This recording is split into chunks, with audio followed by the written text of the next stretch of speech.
وقت کے لیے ہدایت نہیں ہے، آج بھی ہمارے لیے ہدایت ہے۔ آج ہم نے اپنی گمراہیوں کا جائزہ لے کر سیرت کی روشنی میں آگے بڑھنا ہے۔ تو گویا کہ جو بندہ گمراہی سے نکلنا چاہتا ہے، سب سے پہلا کام یہ کرے کہ کتاب الہی کی تلاوت کرے، دل کا تزکیہ کرے، اللہ کی کتاب کا علم حاصل کرے، حکمت اور دانائی سیکھے۔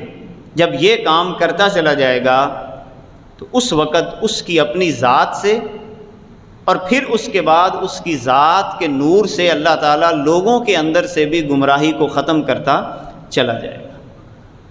یہ ترتیب ہے یہاں پہ۔ اس کے بعد فرمایا سورہ آل عمران کی آیت نمبر 31، فرمایا قُلْ إِن كُنتُمْ تُحِبُّونَ اللَّهَ فَاتَّبِعُونِی،